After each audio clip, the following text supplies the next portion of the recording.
सुखे दुःखे समे कृत्वा लाभालाभौ जया जयौ। हे मातः, कुत्र अस्ति? किं पुत्रे, शालातः आगतवती वा?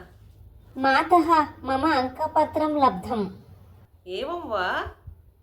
अङ्कपत्रं दत्तवन्तः वा? दर्शय।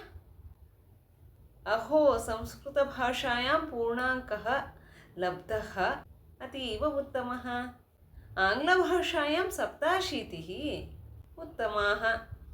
कन्नडभाषायां 94 साधु।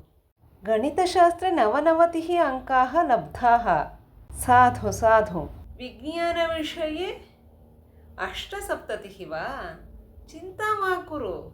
क्षम्यताम् अम्ब, समाजशास्त्रे अपि न्यूनाः अङ्काः लब्धाः। 66।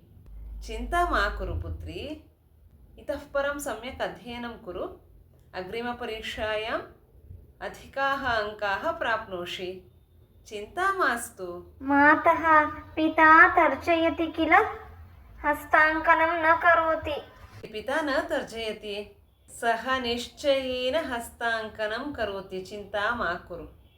इदानीं मुखप्रक्षालनं, पादप्रक्षालनं, हस्तप्रक्षालनं च कृत्वा आगच्छ। अहं तव कृते अल्पाहारं दास्यामि। धन्यवादः मातः।